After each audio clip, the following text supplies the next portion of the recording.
सो hello दोस्तों, welcome to YouTube channel इक्सो study centre. दोस्तों, इस वीडियो में हम लोग देखने वाले हैं objective question UP board class 10th के लिए। ऑब्जेक्टिव क्वेश्चन जो 20 आते हैं वो वही हम लोग देखने वाले हैं। इसी में से आ सकता है और आएगा। मैं ऐसा क्वेश्चन जो लाया हूँ, मैं ढूंढ ढूंढ कर लाया हूँ, जो बार बार पूछे गए हैं। रिपीटेड क्वेश्चन है कुछ, इसमें मैं ढूंढ कर लाया और कुछ आने वाले प्रिडिक्टेड क्वेश्चन है। तो अगर आप मेरे चैनल पर पहली बार आए हैं तो मेरे चैनल को सब्सक्राइब कर लीजिए। ओके दोस्तों,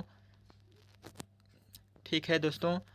तो तो पहला क्वेश्चन है, कार्ल मार्क्स का जन्म कहाँ हुआ था? तो कार्ल मार्क्स का जन्म कहाँ हुआ था, क्या आप लोगों को पता है? कार्ल मार्क्स का जन्म कहाँ हुआ था? थोड़ा सा मैं सेटिंग कर लूँ। हाँ, अब देखिए, इक्सो स्टडी सेंटर मेरे हाथों द्वारा ही लिखा गया है, तो मैं बहुत मेहनत कर रहा हूँ आप लोगों के लिए। तो कार्ल मार्क्स का जन्म कहाँ हुआ था? कार्ल मार्क्स का जन्म जर्मनी में हुआ था। कहाँ हुआ था? जर्मनी में हुआ था। और अगला है प्रश्न, जलियांवाला बाग हत्याकांड कब हुआ था? तो जलियांवाला बाग हत्याकांड कब हुआ था? तो आप लोग को पता है और इसे पता होना चाहिए। नहीं पता है तो 13 अप्रैल 1919 को हुआ था। कब हुआ था? 13 अप्रैल 1919 को हुआ था। और अगला क्वेश्चन है, विश्व में प्रथम मुद्रण की शुरुआत कहाँ हुई थी? तो विश्व में प्रथम मुद्रण की शुरुआत, मुद्रण है तो प्रिंटिंग व्रिंटिंग में चीन आगे है, तो वहीं से हुआ था, चीन से हुआ था। और बिहार की पहली रेल लाइन कहाँ कौन थी? बताइए, बिहार की पहली रेल लाइन कौन थी और वो कब चली थी? तो बिहार की पहली रेल लाइन, तो अगर आप इसको देख कर बताएंगे तो नहीं बता पाएंगे, क्योंकि बिहार की पहली रेल लाइन पूछी गई है। तो बिहार की पहली rail line east India railway थी, जो कि 1853 ईस्वी मुंबई से थाने के बीच में चली थी। कब चली थी? 1853 ईस्वी में। और अगला है, ये आप लोग याद कर लीजिए, बहुत जो मैं बता रहा हूँ बहुत इंपॉर्टेंट क्वेश्चन है। और कुछ मैं इसमें भी ऐसे प्रश्न बताऊंगा कि जो आपको मैपिंग में आप लोगों को पूछे जाती है, मैपिंग में पूछ दिया जाता है और एक नंबर में वहाँ से मिल जाएगा। तो आप लोगों को एक काम से दो निशाना हो रहा है। निम्नलिखित और पांचवा क्वेश्चन है, निम्न में से कौन सा जानवर केवल भारत में पाया जाता है? तो कौन सा जानवर सिर्फ भारत में पाया जाता है? आप लोग सोच रहे हो कछुआ? नहीं, डॉल्फिन। डॉल्फिन सिर्फ भारत में पाई जाती है। और अगला प्रश्न है, भारत के किस स्थान पर पहला परमाणु ऊर्जा केंद्र स्थापित किया गया था? तो बहुत मेन इंपॉर्टेंट क्वेश्चन है। तो ये जो है बहुत इंपॉर्टेंट क्वेश्चन है और ये आप लोगों को आ सकता है मैपिंग में। तो वह जो है तारापुर। तारापुर जो कि महाराष्ट्र में पड़ता है ना, वही है। तो ये जो बहुत ही इंपॉर्टेंट क्वेश्चन मैं आप लोगों को बता रहा हूँ, तो आप लोग बढ़िया से एकदम रट लीजिए, इसे रट लीजिए।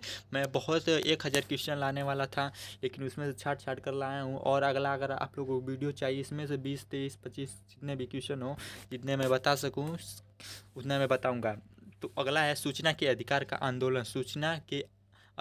आंदोलन की शुरुआत कहाँ हुई थी? सूचना के अधिकार की शुरुआत कहाँ हुई थी? आंदोलन की शुरुआत कहाँ हुई थी? तो राजस्थान में हुई थी। भारत में कहाँ महिला के लिए आरक्षण की सुविधा है? भारत में कहाँ महिला के लिए आरक्षण की सुविधा है?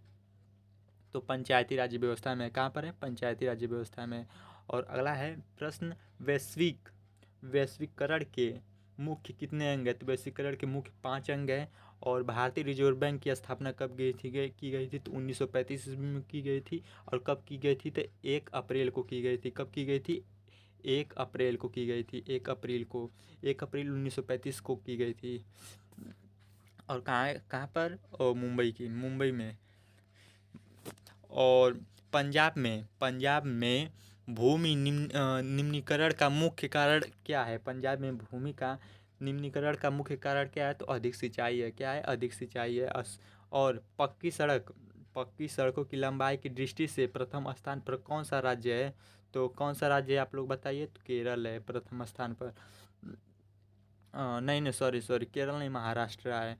और अगला क्वेश्चन है, 13वां क्वेश्चन है, निम्नलिखित में से खरीफ फसल कौन सी है? तो निम्नलिखित में से खरीफ फसल आप लोगों को सर बताए ही होंगे कौन सी है। तो इसमें से चावल है।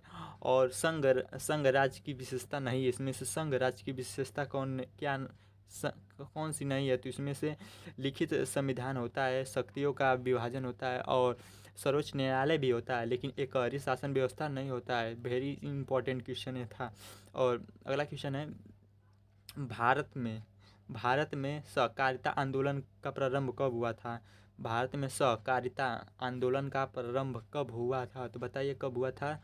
तो 1905 में हुआ था। कब हुआ था? 1905 में। और जनसंख्या घनत्व सबसे अधिक कहाँ है? जनसंख्या घनत्व सबसे अधिक कहाँ है? तो जनसंख्या घनत्व कुछ लोग नहीं जान पा रहे हैं। तो जनसंख्या घनत्व होता है जहाँ जैसे 1 किलोमीटर के दायरे में कितने लोग रहते हैं, उसे जनसंख्या घनत्व कहते हैं।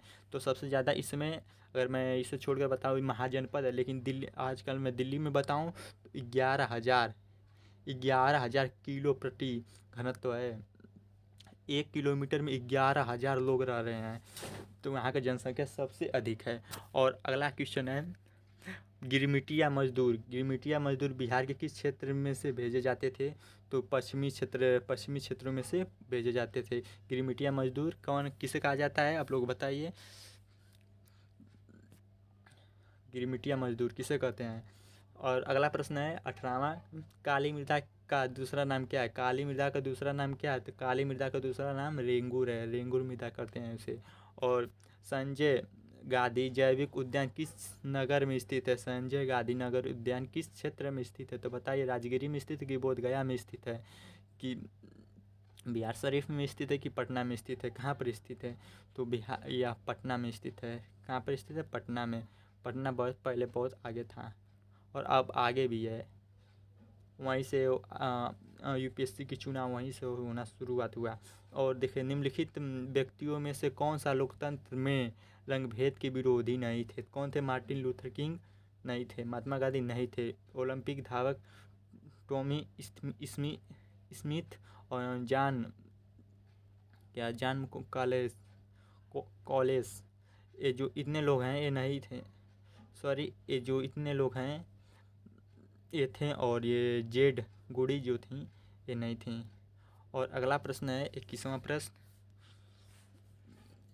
प्रश्न है, संघ सरकार का उदाहरण है। संघ सरकार का उदाहरण है, संघ सरकार किसे कहते हैं? संघ सरकार का उदाहरण है, तो चीन भी नहीं है, ब्रिटेन भी नहीं, इनमें से कोई नहीं, मतलब अमेरिका है। और उपभोक्ता अधिकार दिवस कब मनाया जाता है? तो 15 मार्च को मनाया जाता है। कब मनाया जाता है? 15 मार्च को। तो यहीं पर वीडियो को समाप्त करता हूँ, और अगला नेक्स्ट के लिए आप मुझे कमेंट कर दीजिएगा। इसी तरह का मैं बहुत इंपॉर्टेंट क्वेश्चन चुन कर लाया हूँ। तो मेरी वीडियो अच्छी लगी हो तो 100 स्टडी सेंटर को सब्सक्राइब कर लीजिए, और अपने दोस्तों को मत बताइएगा, नहीं तो वो भी सब्सक्राइब कर लेंगे। Okay, thank you.